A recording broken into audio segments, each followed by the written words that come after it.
Hello मिथिकल्स। जीवन की कहानी, जन्म की कहानी कहाँ से शुरू होती है वही मैं इस वीडियो में आपको बताऊंगा।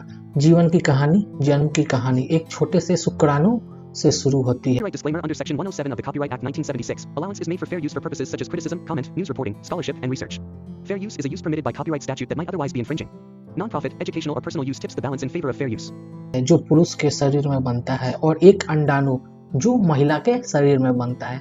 जब एक पुरुष और महिला प्रयास करते हैं तो उनके शरीर से एक खास तरीके से मिलन होती है जिसे हम संभोग कहते हैं। इस दौरान पुरुष के शुक्राणु लाखों की संख्या में महिला के शरीर में जाते हैं। इससे एक भाग्यशाली शुक्राणु अंडाणु से मिलता है जो फैलोपियन ट्यूब में इंतजार कर रहा होता है।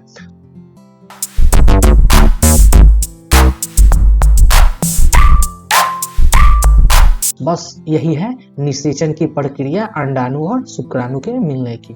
शुक्राणु और अंडाणु मिलकर एक नया जीवन बनाते हैं। युग्मजन अपनी माँ के गर्भ में बनने और विकसित होने के लिए यह तैयार होता है। यह कमाल की यात्रा है ना दोस्तों।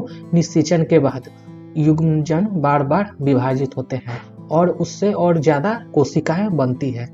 इसे कहते हैं कोशिका विभाजन। जीवन का एक चमत्कार। ये कोशिका मिलकर एक खास खोखली गेंद जैसी संरचना बनाती है जिसे ब्लास्टोसिस्ट कहते हैं। ब्लास्टोसिस्ट अपनी माँ के गर्भाशय में जाता है और वहाँ एक नर्म जगह देखकर खुद को जोड़ लेता है। इसे कहते हैं आरोपण। अब हमारा युग्मजन बन जाता है भ्रूण। भ्रूण के चारों ओर एक सुरक्षित थैली बनने लगती है, एमियोटिक थैली, जो एक खास तरल पदार्थ से भरी होती है।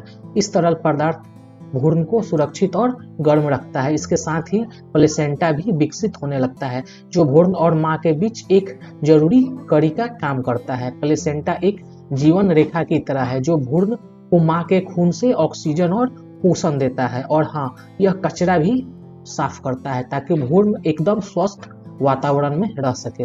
गर्भावस्था के 9 महीने को 3 भागों में बांटा गया है।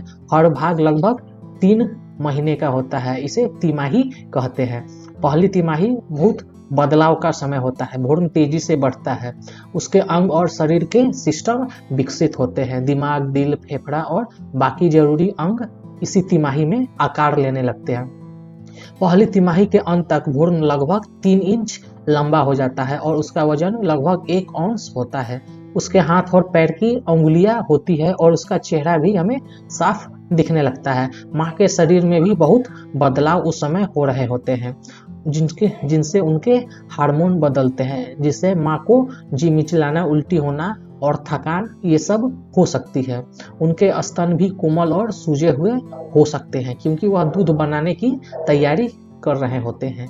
याद रखें, हर गर्भावस्था अलग अलग होती है और हर महिला अलग अलग तरीके से इनका अनुभव करती है। दूसरी तिमाही में माँ को पहली तिमाही जितनी तकलीफ नहीं होती है। उन्हें ज्यादा एनर्जी महसूस होती है। बच्चा, जिसे भ्रूण कहते हैं, बढ़ता रहता है। अब आप बच्चे की हरकत को महसूस कर सकते हैं।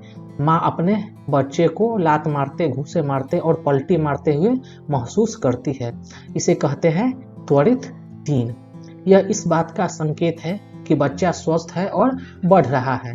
चाइल्ड की इंद्रियां भी विकसित इसी समय हो रही होती है। वह सुनना, देखना और छूना शुरू कर देता है। दूसरी तिमाही के अंत तक भ्रूण लगभग 10 से 14 इंच लंबा हो जाता है और उसका वजन लगभग 1 से 2 पाउंड होता है। माँ के शरीर में भी बदलाव हो रहे होते हैं। उनका गर्भाशय बढ़ता है ताकि बच्चे को जगह मिल सके और उनका वजन भी बराबर चलते रहे। इस दौरान माँ को पीठ दर्द और कुछ और पैर में ऐंठन भी महसूस होने लगता है। तीसरी तिमाही इंतजार और तैयारी का समय होता है। बच्चा अब पूरी तरीके से विकसित हो चुका है और जन्म के लिए अब तैयार हो रहा है।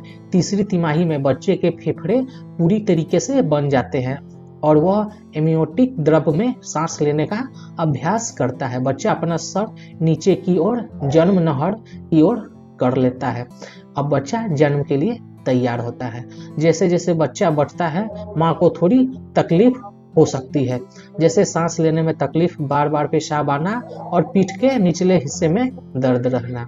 यह इसलिए होता है क्योंकि उनका शरीर बच्चे के हिसाब से खुद को ढाल रहा है। तीसरी तिमाही के अंत तक बच्चा लगभग 19 से 21 इंच लंबा हो जाता है और उसका वजन 6 से 9 पाउंड होता है। अब वह दुनिया में आने के लिए पूरी तरीके से तैयार रहता है और प्रसव के नए जीवन के आगमन का अब हम लोग जश्न मनाते हैं। यह बच्चे के जन्म की प्रक्रिया है जिसके कई चरण होते हैं। पहला चरण में प्रसव शुरू होता है, जब गर्भाशय ग्रीवा पतली और फैलने लगती है। शुरुआत में माँ को हल्के दर्द होते हैं जो तेज और लगातार होते जाते हैं। एक बार जब गर्भाशय ग्रीवा पूरी तरीके से फैल जाती है तो दूसरा चरण प्रसव का शुरू होता है। माँ अपने पेट की मांसपेशियों को दबाती है जिससे बच्चे के जन्म नहर के माध्यम से बाहर आने में मदद मिलती है। आखिर में माँ प्लेसेंटा को जन्म देती है। प्रसव एक अद्भुत और अविस्मरणीय अनुभव है। बच्चे के जन्म के बाद माँ और बच्चे दोनों को खास तरीके से देखभाल की जरूरत होती है। बच्चे के जन्म के तुरंत बाद उसे माँ की छाती पर रख दिया जाता है। इससे माँ और बच्चे के बीच गहरा बंधन बंधता है और स्तनपान शुरू करने में मदद मिलती है। बच्चे की सांस, दिल की धड़कन और तापमान की जांच की जाती है और उसे जरूरी टीके भी दिए जाते हैं। माँ को प्रसव से उबरने और स्तनपान कराने में अब मदद की जाती है। यह समय माँ और बच्चे दोनों के लिए नए माहौल में ढलने का होता है। प्यार, देखभाल और पोषण के साथ माँ और बच्चा जीवन की एक नई यात्रा एक साथ शुरू करती है। तो दोस्तों, ये रहा मेरा एक छोटा सा एक्सप्लेनेशन, आखिर बच्चा कैसे इस नई धरती पर आता है। अगर आपको मेरी वीडियो अच्छी लगे तो आप इसे अपने दोस्तों के साथ शेयर करें, एक प्यारा सा कमेंट कर दें। मिलते हैं एक और नया वीडियो के साथ, तब तक जय हिंद, वंदे मातरम।